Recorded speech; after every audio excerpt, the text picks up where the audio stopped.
ہیں، ان میں سے بہت سے مارکس کی جوانی یا درمیانی عمر کے دور سے متعلق ہیں، جبکہ بہت سی وہ باتیں جو انحرافی سمجھی جاتی ہیں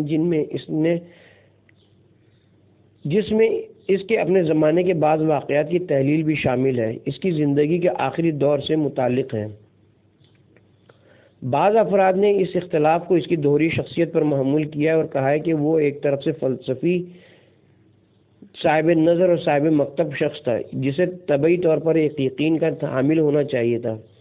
تاکہ وہ اصولوں کو قطعی اور ناقابل تردید گردانے اور پوری قوت سے واقعات کو اپنے ذہن میں اترتے ہوئے افکار کے مطابق ڈھالے۔ دوسری طرف وہ ایک علمی شخصیت اور علمی باطن کا حامل تھا، اور اس کا علمی باطن اس بات کا متقاضی تھا کہ وہ ہمیشہ حقائق کے سامنے سر تسلیم خم کر دے اور کسی یقینی اصول کا پابند نہ ہو۔ بعض نے مارکس اور مارکسزم میں فرق رکھا ہے۔ ان کا دعویٰ ہے کہ مارکس اور مارکس کی فکر مارکسزم کا ایک مرحلہ ہے۔ مارکسزم اپنے جوہر میں ایک ترقی پذیر مکتب ہے، پس اگر مارکسزم نے مارکس کو پیچھے چھوڑ دیا ہو تو اس میں مذائقے کی کون سی بات ہے؟ بعبارت دیگر، اگر مارکس کا مارکسزم جو مارکسزم کا دور طفلی ہونے کے باعث قابل تردید ہے، تو یہ اس بات کی دلیل نہیں کہ مارکسزم قابل تردید ہے۔ لیکن اس عقیدے کے حامل افراد اس بات کی وضاحت نہیں کرتے کہ مارکسزم کا اصلی جوہر کیا ہے۔ کسی مکتب کے ارتقا پذیر ہونے کی شرط یہ ہے کہ اس کے اولین بنیادی اصول مستقل اور ناقابل تغیر ہوں، اور جو کچھ اعتراض و فروع میں ہو، اصول اپنی جگہ ثابت رہیں، وگرنہ کسی نظریے کی تنسیخ اور اس کے کمال پذیر ہونے میں کوئی فرق باقی نہیں رہتا۔ اگر ہم کسی ثابت اور باقی رہنے والے اصول کو شرط تکامل نہ جانیں تو پھر بات کیا رہ جاتی ہے؟ پھر کیوں نہ ہم ہیگل، ازم، سن سیمون، پروڈون یا ان جیسے دیگر قابل ما قبل مارکس شخصیتوں سے اپنی گفتگو کا آغاز کریں اور ہیگل، سن سیمونزم یا پروڈوزم کو ایک تکامل پذیر مکتب جانیں اور مارکسزم کو ان مکاتب کے مراحل میں سے ایک مرحلہ قرار دیں۔ ہمارے خیال میں مارکس کے تناقضات کا سبب یہ ہے کہ مارکس بیشتر مارکسٹوں کی نسبت کم تر مارکسٹ ہے۔ کہتے ہیں کہ اس نے مارکسٹوں کے ایک مجمع میں، جہاں وہ اپنے پچھلے نظریے کے برخلاف نئے نظریے کی حمایت میں بول رہا تھا اور سننے والے اس کی گفتگو برداشت نہیں کر رہے تھے، کہا میں اس پائے کا مارکسٹ نہیں ہوں جس پائے کے مارکسٹ آپ لوگ ہیں۔ نیز یہ بھی کہا جاتا ہے کہ اس نے اپنی عمر کے آخری حصے میں کہا میں قطعاً مارکسٹ نہیں ہوں۔ اپنے بعض نظریات میں مارکسزم سے مارکس کی جدائی کا سبب یہ تھا کہ مارکس کی ہوش مندی اور اس کے فکر و فہم کی بلندی سے یہ بات دور تھی کہ وہ 100% مارکسٹ بن جائے۔ مکمل مارکسٹ بننا کسی قدر حماقت کا متقاضی ہے۔ تاریخی میٹریلزم جو مارکسزم کا ایک حصہ ہے اور جس پر ہماری گفتگو جاری ہے، جیسا کہ پہلے عرض کیا جا چکا ہے، کچھ اصول اور نتائج کا حامل ہے اور صرف مارکس کا عالم ہونا ہی نہیں بلکہ اس کا فلسفی ہونا اور اس کا مفکر ہونا اسے اس بات کی اجازت نہیں دیتا تھا کہ وہ ان اصولوں اور نتائج کا ہمیشہ پابند رہے۔ اب ہم تنقیدات کی طرف آتے ہیں۔ نمبر 1، بے دلیل ہونا۔ سب سے پہلے تنقید یہ ہے کہ یہ نظریہ ایک بلا دلیل تھیوری کی حد سے آگے نہیں بڑھتا۔ ہونا یوں چاہیے کہ ایک تاریخی فلسفی نظریہ یا تو اپنے زمانے کے عینی تاریخی حقائق کے تجربے پر مبنی ہو اور اسے دوسرے ادوار پر عمومیت دی جائے، یا پھر اس کی بنیاد گزشتہ حقیقتوں کے تاریخی شواہد پر ہو اور اسے حال اور آئندہ کے زمانوں پر عمومیت دی جائے، یا پھر یہ نظریہ ایسا ہو جو ثابت اور مسلمہ فلسفی، منطقی اور علمی اصولوں کی بنیاد پر علم منطق کے قیاس و استدلال کے انداز پر ثابت ہو۔ تاریخی میٹریلزم کی تھیوری ان میں سے کسی روش پر مبنی نہیں۔ اس راستے سے نہ تو ان حقائق کی توضیح ہوتی ہے جو مارکس اور اینجلس کے زمانے سے متعلق ہے، یہاں تک کہ اینجلس خود اس بات کی تصریح کرتا ہے کہ میں نے اور مارکس نے اہمیت معاشیات کے بارے میں اپنی بعض کتابوں میں وہاں غلطی کا ارتکاب کیا ہے جہاں ہم نے اپنے زمانے کے حقائق کا تجزیہ کیا ہے۔ چونکہ ہم خود حقائق کا سامنا کر رہے ہیں، ان غلطیوں سے مبرہ ہیں۔ چند ہزار سالہ انسانی تاریخ بھی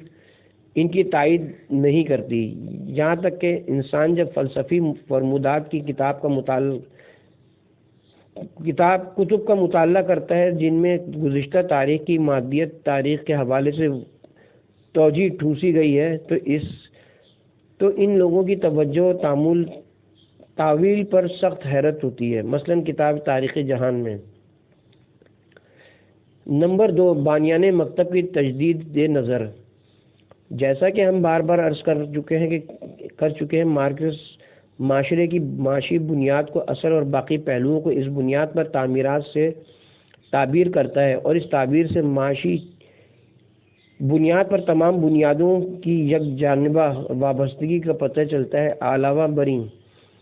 مارکس اپنے متعدد مذکورہ بیانات میں اس بات کی تصریح کرتا ہے کہ تاثیر اور وابستگی ایک جانب ہے، یعنی معاشی عوامل تاثیر مرتب کرنے والے عوامل ہیں اور باقی تمام شعبے تاثیر لینے والے ہیں۔ معاشی عوامل خود سے آزادانہ طور پر عمل کرتے ہیں اور دیگر عوامل وابستہ عوامل ہیں۔ حقیقت تو یہ کہ مارکس نے تصریح کی ہو یا نہ کی ہو، مادے کی روح پر، مادی ضروریات کی مانوی ضرورت پر، سوشیالوجی کی نفسیات پر اور کام کرنے کی فکر پر برتری سے متعلق مارکس کے خاص نظریات اسی نقطۂ نظر کا تقاضا کرتے ہیں۔ لیکن مارکس نے اپنی بہت سی تحریروں میں جدلیاتی منطق کی بنیاد پر ایک اور مسئلے کو پیش کیا ہے، جسے ایک طرح کا تجدید نظر اور کسی حد تک تاریخ کی مطلق مادیت سے انحراف کہا جا سکتا ہے، اور وہ یہ ہے مسئلہ تاثیر متقابل۔ تاثیر متقابل کی اصول کی روح سے علت کے رابطے کو یک طرفہ سمجھنا چاہیے۔ جس طرح الف بے کی علت اور اس میں مؤثر ہے، اسی طرح بے بھی اپنی جگہ الف کی علت اور اس کا مؤثر ہے، بلکہ اس اصول کی بنیاد پر عالم طبیعت اور معاشرے کے تمام اجزاء کے درمیان ایک طرح کی وابستگی اور ایک طرح کی متقابل تاثیر پائی جاتی ہے۔ مجھے فی الحال اس سے کوئی بحث نہیں کہ اس صورت میں پیش کیا جانے والا جدلیاتی قانون درست بھی ہے کہ نہیں، لیکن میں یہ کہوں گا کہ اس قانون کی بنیاد پر مادہ اور روح، کام اور فکر یا معاشی پہلو اور دیگر پہلوؤں میں سے ایک کی دوسرے پر ترجیح کی بحث ہی بے معنی ہو جاتی ہے، کیونکہ اگر دو چیزیں ایک دوسرے سے وابستہ رہیں اور ایک وجود دوسرے کے لیے ضروری اور دونوں کا رہنا شرط وجود بن جائے تو پھر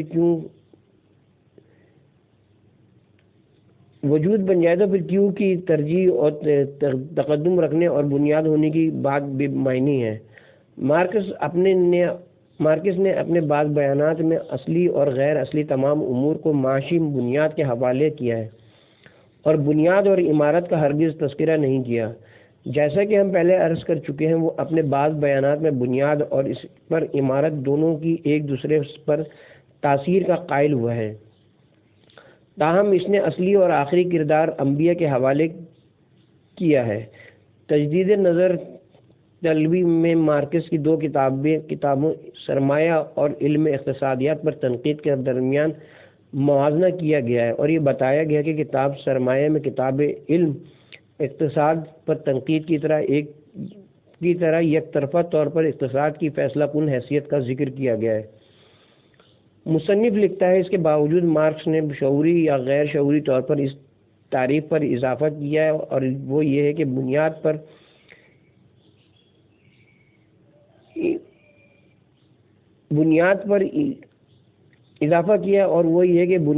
عمارت بنیاد کی ترجیح کے باوجود معاشرے میں اس کے لیے بنیادی کردار ادا کر سکتی ہے۔ مؤلف لکھتا ہے کہ آخر حاکم اور فیصلہ کن کردار کی حامل ہونے کی حیثیت سے اقتصادی بنیاد ہمیشہ جو کردار ادا کرتی ہے، اور اس بنیادی کردار میں کہ جو عمارت ادا کرتی ہے فرقی نوعیت کیا ہے۔ یعنی اگر یہ عمارت کبھی بنیادی کردار ادا کرتی ہے تو ایسی حالت میں وہ حکم فرما اور فیصلہ کن حیثیت کی بھی حامل ہوگی، بلکہ پھر جسے ہم عمارت کہتے ہیں وہ عمارت نہیں رہتی بلکہ بنیاد بن جاتی ہے، اور بنیاد عمارت کی جگہ لے لیتی ہے۔ اینجلس نے اپنی عمر کے آخری حصے میں جوزف بلاک نامی ایک شخص کے نام جو خط لکھا ہے، اس میں وہ اس طرح گویا ہوا ہے: تاریخ کے مادی نظریے کے مطابق آخری مرحلے میں تاریخ کی فیصلہ کن عامل پیداوار اور زندگی کی حقیقی تجدید ہے۔ میں نے اور مارکس نے اس سے زیادہ کچھ نہیں کہا ہے۔ اب اگر کوئی مارکس کے بعد اس گفتگو کو مسخ کر کے اس سے یہ مطلب نکالتا ہے کہ معاشی عاملی بطور مطلق فیصلہ کن عامل ہے، تو وہ اس عبارت کو ایک مجرد پھیکی اور بیہودہ عبارت بناتا ہے۔ اقتصادی حالت بنیاد ہے، جبکہ دیگر عناصر عمارت میں طبقاتی کشمکش کی سیاسی شکل اور اس کے نتائج یعنی کائناتی غلبے کے بعد کی حالات، قانونی صورت، یہاں تک کہ شرکت کرنے والوں کے ذہن میں حقیقی کشمکشوں کے انعکاس، سیاسی، قانونی اور فلسفی نظریات، مذہبی اعتقادات اور اس سے رونما ہونے والے انقلابات تاریخی واقعات پر اثر انداز ہوتے ہیں اور اکثر حالات میں حقیقی طور پر اس کی صورت گری کرتے ہیں۔ یہ تمام عوامل آپس میں عمل اور رد عمل کی حیثیت رکھتے ہیں اور ان کے درمیان محروم عوام کی اقتصادی تحریک اپنی راہ کے تضادات کو لازماً دور کر لیتی ہے۔ اس سے زیادہ تعجب خیز بات یہ کہ اینجلس نے اپنے اسی خط میں اس غلطی اور بقول خود اس کے مسخ کو ایک حد تک اپنی اور مارکس کی ذمہ داری قرار دیا ہے۔ کہتا ہے، مجھے اور مارکس کو اس امر کے کچھ حصے کی ذمہ داری قبول کرنی چاہیے کہ جو بعض اوقات اس عامل اقتصادی کو ضرورت سے زیادہ اہمیت دیتے ہیں۔ ہم نے اپنے حریفوں کے مقابل بحالت مجبوری اس اقتصادی عامل کی تائید کی، پھر ہمارے پاس اتنا وقت تھا اور نہ موقع کہ ہم ان تمام عوامل کا حق ادا کر سکیں جو متقابل عمل میں ان کے حصے دار تھے۔ مارکس اور مارکسم یہ عذر گناہ بدتر از گناہ کے مصداق پر ایک طرح کی ڈھٹائی یا کم از کم مصلحت پر حقیقت کو قربان کرنا ہے، لیکن دوسرے لوگوں نے مارکس اور اینجلس کے اقتصادی عوامل پر انتہا پسندانہ تاکید کو اینجلس کے اظہار خیال کے بالکل برعکس پیش کیا ہے۔ وہ کہتے ہیں کہ یہ انتہا پسندانہ تاکید مخالف حریفوں کے سامنے نہیں بلکہ اس نظریے کی طرفدار رقیبوں کے سامنے ان کے اسلحے کو ہتھیانے کے لیے کی گئی ہے۔ تجدید نظر طلبی میں علم اقتصاد پر تنقید کی وجہ نگارش بیان کی گئی ہے۔ اس کتاب میں ہر دوسری کتاب سے زیادہ عوامل اقتصادی کے یک طرفہ کردار پر زور دیا گیا ہے۔ ہم اس کتاب کے مقدمے کی معروف عبارت قبل ازیں نقل کر چکے ہیں۔ بہرحال تجدید نظر طلبی میں ہے۔ علم اقتصادات پر تنقید کی تحریر کا دوسرا سبب پروڈون کی ہنڈی سے متعلق بنیادی قوانین پر مبنی کتاب تھی۔ اس کے علاوہ ڈاریمون پیٹر اور پروڈون کی ایک اور کتاب بھی مذکورہ کتاب کی اشاعت کا سبب بنی۔ مارکس نے جس وقت دیکھا کہ ایک طرف سے اس کے رقیب یعنی پروڈون کے حامی افراد اور دوسری طرف سے لاسال کے معتقدین اقتصادی عوامل پر انقلابانہ انداز میں نہیں بلکہ اصلاح طلبانہ ڈھب سے زور دے رہے ہیں، تو اس نے چاہا کہ اس اسلحے کو ان کے ہاتھوں سے چھین کر اسے انقلابی صورت میں بروئے کار لائے۔ اس کا لازمہ اس کے عقائد کی خشک شدگی اور ان کا عوام پسند ہونا تھا۔ ماؤ نے تاریخی مادیت کے مفہوم میں تجدید نظر اور اقتصاد کے اصل بیان ہونے کو چین کے حالات کی صورت اور اس کردار کی توجیہ کے لیے جو انقلابی چین اور اس کی اپنی قیادت نے عملاً انجام دیا ہے، یہاں تک پہنچایا ہے کہ اب یہ کہنا پڑتا ہے کہ تاریخی میٹریلزم اور اقتصاد کی اصل بنیاد ہونے کا مفہوم اور اس کے نتیجے میں گویا سائنسی سوشلزم جو تاریخی میٹریلزم پر مبنی ہے سوائے لفظ اور جملہ بندیوں کے اور کچھ نہیں رہا ہے۔ ماؤ رسالہ تضاد میں اصلی تضاد اور اس کی حقیقی سمت کے عنوان سے لکھتا ہے، کسی تضاد کی اصلی اور غیر اصلی سمتیں ایک دوسرے کی جگہ لے لیتی ہیں اور اس تبدیلی کے ساتھ واقعات اور اشیاء کی خصلتوں میں بھی تبدیلی آ جاتی ہے۔ کسی تضاد سے متعلق پروسیس یا اس کے تکامل سے متعلق کسی معین مرحلے میں اس کی اصلی حالت اس کی اصلی سمت اور بی غیر اصلی سمت کو تشکیل دیتی ہے۔ پروسیس کے دوسرے مرحلے یا دوسرے حصے میں کسی شے یا کسی واقعے کے تکامل کے عمل میں جب کوئی سمت تضاد دوسری سمت سے ٹکر لیتے ہوئے کمزور یا طاقتور ہو جاتی ہے تو اس کے نتیجے میں ان دونوں سمتوں کے مقررہ مقامات ایک دوسرے سے بدل جاتے ہیں۔ اس کے بعد وہ لکھتا ہے کہ بعض لوگوں کا خیال ہے کہ یہ نظریہ اصلی جہت کا بدل جانا یعنی بدل جانا بعض تضاد کے سلسلے میں درست نہیں۔ مثلا وہ کہتے ہیں کہ پیداواری قوتوں اور پیداواری روابط کے درمیان تضاد میں، کام تھیوری اور پریکٹیکل کے مابین تضاد میں، اور اقتصادی بنیاد اور عمارت کے تضاد میں تضاد کی اہم اور اصلی جہت کی تشکیل کرتے ہیں۔ وہ تضاد کی دو سمتیں ایک دوسرے سے اپنی جگہ نہیں بدلتی۔ یہ صرف میکانیاتی مادیت سے مختص ہے کہ جو جدلیاتی مادیت کے ساتھ کسی قسم کی قربت نہیں رکھتی۔ ظاہر ہے کہ پیداواری طاقتیں کام اور اقتصادی بنیاد کلی طور پر اہم اور فیصلہ کن کردار کی حامل ہیں اور اس حقیقت کا منکر شخص میٹریالسٹ نہیں ہے۔ تاہم ہمیں اس طرح ماننا ہوگا کہ پیداواری تعلقات تھیوری اور عمارت معین شرائط کے تحت اپنے مقام پر اصلی اور فیصلہ کن کردار کے حامل ہو سکتے ہیں۔ اگر پیداواری قوتیں تعلقات میں تبدیلی کے بغیر رشد و تکامل تک نہیں پہنچ سکتے تو پھر پیداواری تعلقات کی تبدیلی ازلی اور فیصلہ کن کردار کی حامل ہو سکتی ہے۔ اگر لیلن کی اس گفتگو کے انقلابی تھیوری کے بغیر کسی انقلابی تحریک کا وجود ناممکن ہے، آج کے دستور میں شامل کر لیا جائے تو انقلابی نظریے کی تخلیق اور اشاعت بنیادی اور فیصلہ کن کردار حاصل کر لے گی۔ اگر عمارت، سیاست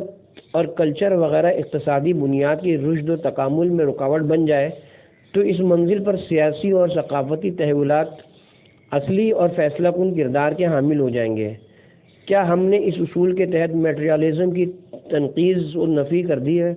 ہرگز نہیں، اس لیے کہ ہم اس بات کو مانتے ہیں کہ تاریخ کی پیش رفت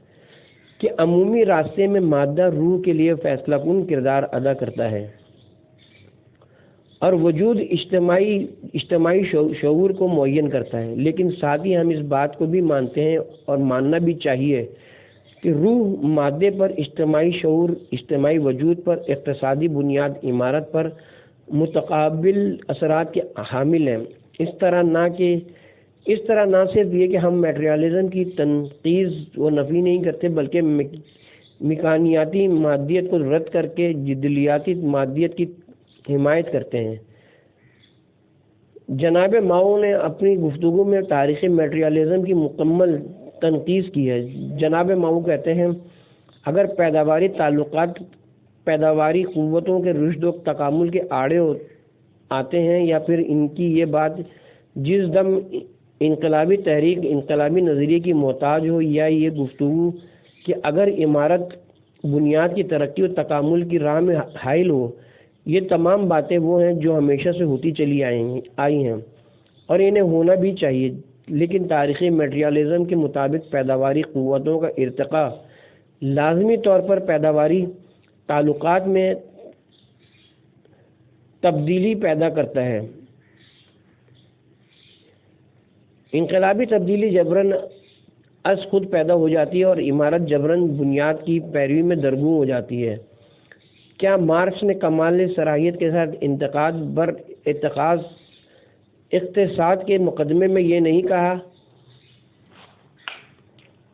معاشرے کی پیداواری طاقتیں ترقی و تکامل کے ایک خاص مرحلے میں موجود پیداواری روابط یا روابط مالکیت جو پیداواری قانون اصطلاح ہیں اور پیداواری قوتیں اب تک جن تعلقات میں اپنا عمل جاری رکھے ہوئے تھی سے ٹکرا جاتے ہیں۔ یہ تعلقات جو ماضی میں تولیدی طاقتوں کی ترقی کا ذریعہ تھے اب ان کی راہ میں حائل ہو جاتے ہیں اور پھر معاشرتی انقلاب کا دور شروع ہو جاتا ہے اور معاشی یا اقتصادی اساس میں تبدیلی ساری عمارت کو کسی قدر سریعت کے ساتھ تباہ کر دیتی ہے۔ پیداواری طاقتوں کی ترقی کی راہ کھولنے کے لیے پیداواری روابط کی تبدیلی کا پیداواری قوتوں میں رشد کا تقدم انقلابی فکر کو انقلابی عمل میں بدلنے کے لیے انقلابی تھیوری کی تدوین کا تقدم بنیاد میں تبدیلی لانے کے لیے عمارت میں تبدیلی کام پر فکر اور مادہ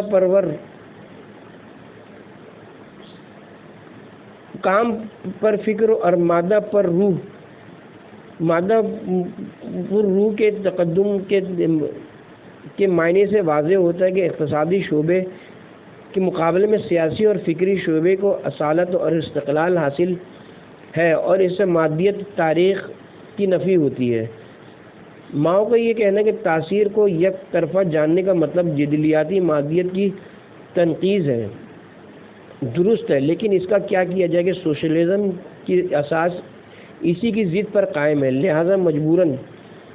یا تو علمی سوشلزم کو ماننا اور جدلیاتی منطق کی تردید کرنا ہوگی یا پھر جدلیاتی منطق کو ماننا اور علمی سوشلزم کو رد کرنا ہوگا۔ علامہ بری جناب ماؤ کہتے ہیں، ہم جانتے ہیں کہ تاریخ کی پیش رفت کے عمومی عمل میں مادہ روح کے لیے معاشرتی وجود معاشرتی شعور کے لیے فیصلہ کن کردار ادا کرتے ہیں۔ اس سے وہ کیا کہنا چاہتے ہیں؟ جب یہ بات تسلیم کر لی گئی کہ اصلی تضادات کی سمتیں آپس میں بدلتی رہتی ہیں تو پھر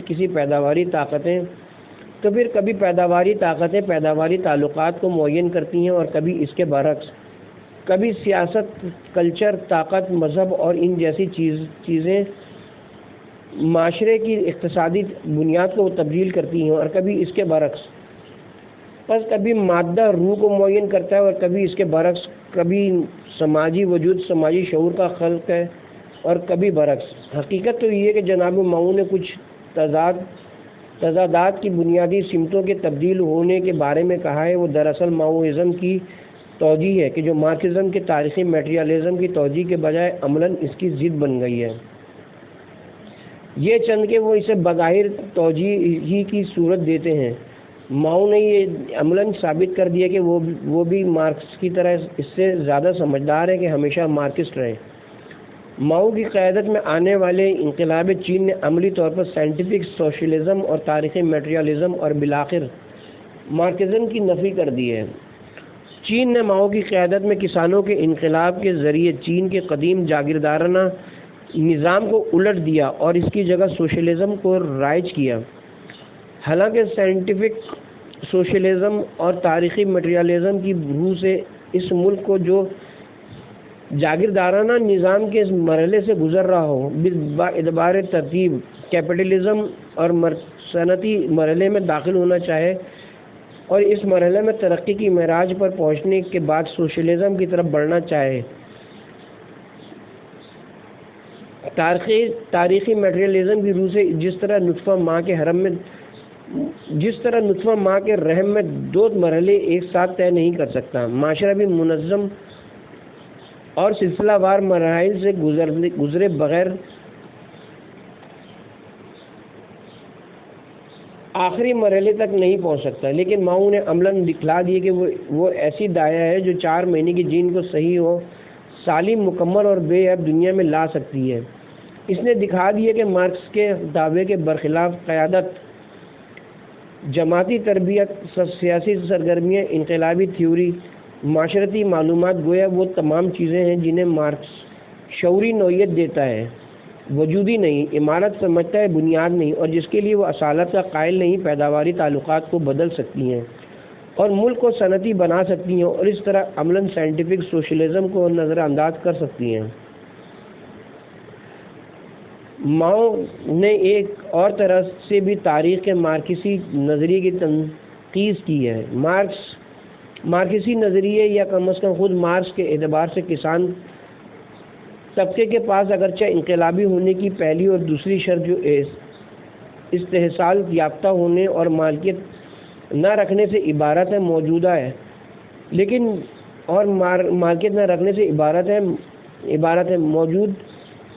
لیکن اس میں تمرکز تعاون، تفاہم اور اپنی طاقت سے آگاہی پر مبنی تیسری شرط موجود نہیں۔ لہذا کسان طبقہ کبھی بھی کسی انقلابی جدوجہد کو اپنے ذمہ نہیں لے سکتا۔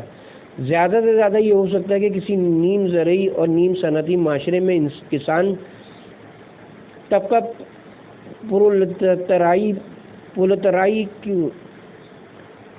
پرولتاریہ کے انقلابی طبقے کا پیروکار بن جائے، بلکہ مارکس کی نظر میں کسان طبقہ ذاتاً پست، رجعت پسند اور ہر طرح کی انقلابی تخلیق سے خالی ہے۔ مارکس اینجلز کے نام اپنے خط میں پولینڈ کے انقلاب سے متعلق موضوع میں دیہاتیوں کے بارے میں لکھتا ہے۔ دیہاتیوں ذاتاً رجعیت پسند ان پست لوگوں کو کبھی جنگ میں نہیں بلانا چاہیے، لیکن ماؤ نے اسی بالذات رجعیت پسند طبقے اور انہی پست فطرتوں کو جنہیں جنگ اور پیکار میں نہیں بلانا چاہیے ایک انقلابی طبقہ بنایا اور ایک قدیم حکومت کا تختہ الٹ دیا۔ مارکس کی نگاہ میں کسان صرف یہی نہیں کہ کسی ملک کو سوشلزم کی طرف لے جا سکتے،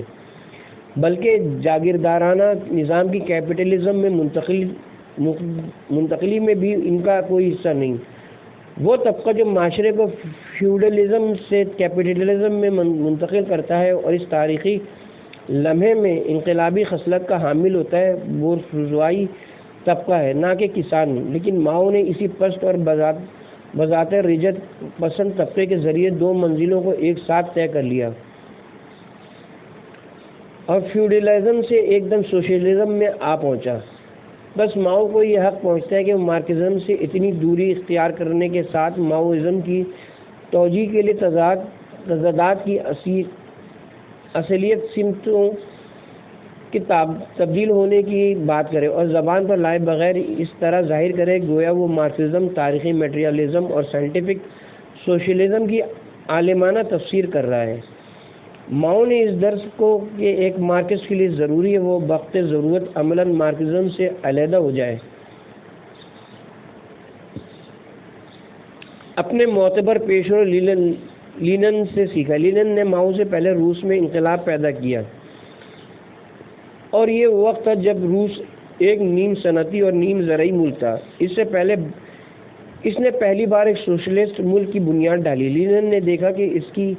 عمر اس بات کے لیے کافی نہیں ہے کہ وہ اتنا صبر کرے کہ روس ایک مکمل صنعتی ملک بن جائے اور کیپٹلزم اور محنت کشوں کا استحصال آخری مرحلے تک پہنچ جائے اور شعور کو بیدار کرنے والی تحریک بطور خود ایک انقلاب برپا کر دے اور ایک مکمل تبدیلی سامنے آئے۔ اس نے دیکھا کہ اگر وہ اس انتظار میں بیٹھا رہے کہ اس حاملہ عورت کی حاملگی کا دور ختم ہو، اسے درد زش رونما ہو اور پھر وہ دایا کے فرائض انجام دے تو اسے دیر ہو جائے گی۔ لہٰذا اس نے عمارت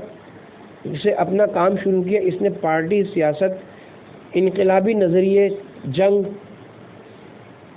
اور طاقت سے کام لے کر روس کے نیم صنعتی ملک کو آج کا ایک سوشلسٹ ملک بنا دیا۔ لینن نے عملی طور پر اس ضرب المثل کو سچ کر دکھایا کہ ایک گرا سنگ ایک گز لمبی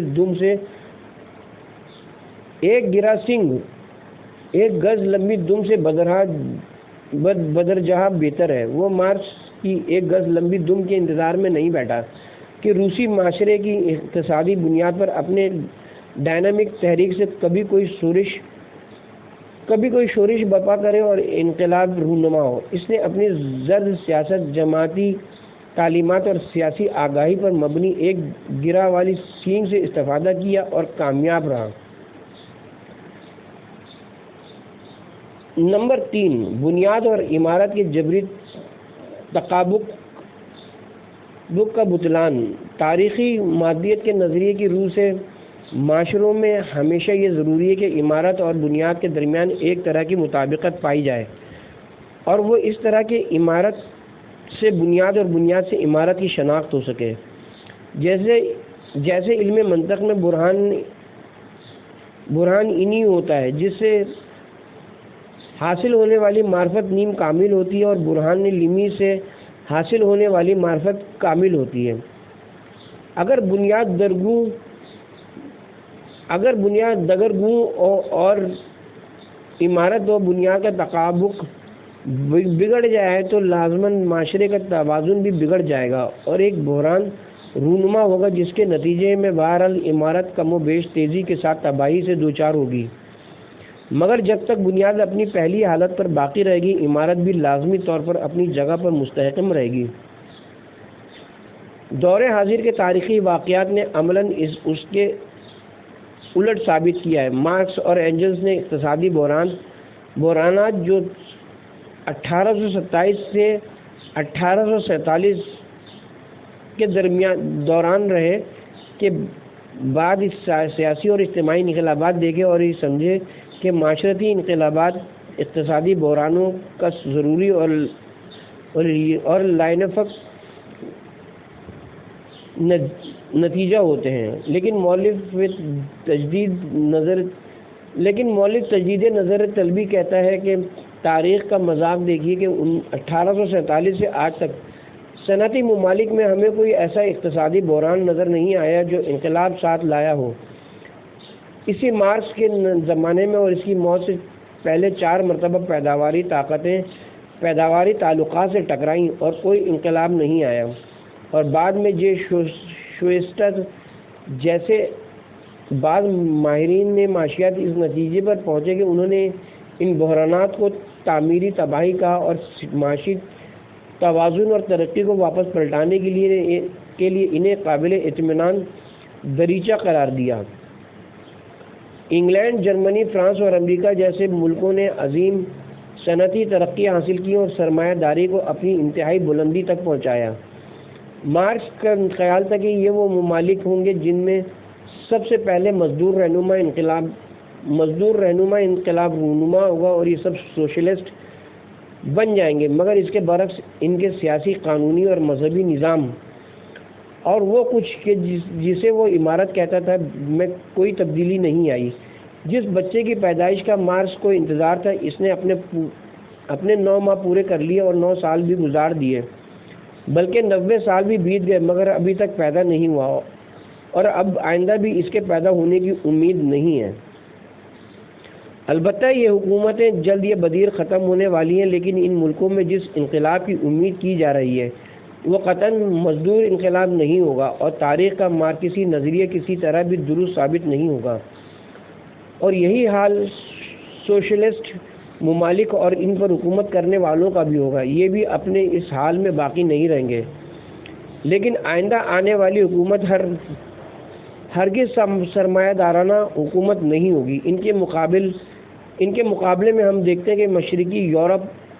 ایشیا اور جنوبی امریکہ میں بعض ممالک سوشلزم تک آ پہنچے ہیں، جبکہ ابھی ان کے جننے کا موقع نہیں آیا تھا۔ آج ایسے ممالک بھی ہمارے سامنے جو بنیاد کے اعتبار سے ایک دوسرے کے مشابہ اور برابر ہیں، لیکن عمارت کے لحاظ سے ایک دوسرے سے مختلف ہیں۔ اس کی بہترین مثال امریکہ اور روس ہے، لیکن عمارت کے لحاظ سے ایک دوسرے سے مختلف ہیں۔ اس کی بہترین مثال امریکہ اور روس ہے۔ امریکہ اور جاپان بھی ایک جیسی حکومت سرمایہ دارانہ نظام کے حامل ہیں، لیکن سیاست، مذہب، اخلاق، آداب اور فنون میں یہ دونوں ایک دوسرے سے مختلف ہیں۔ لیکن ان کے مقابل ایسے ممالک بھی ہیں جو مکمل طور پر معاشی حالات کے ساتھ مذہبی اور سیاسی نظام کے اعتبار سے یکساں اور مشابہ عمارت کے حامل ہیں۔ یہ باتیں ہمیں بتاتی ہیں کہ بنیاد اور اس پر قائم عمارت کے درمیان وہ ضروری تقابل جو تاریخی میٹریلزم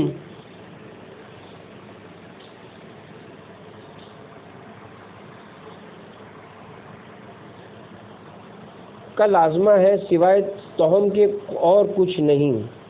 یہ باتیں ہمیں بتاتی ہیں کہ بنیاد اور اس پر قائم عمارت کے درمیان وہ ضروری تطابق جو تاریخی میٹریلزم کا لازمہ ہے اور اس کے سوا کچھ نہیں۔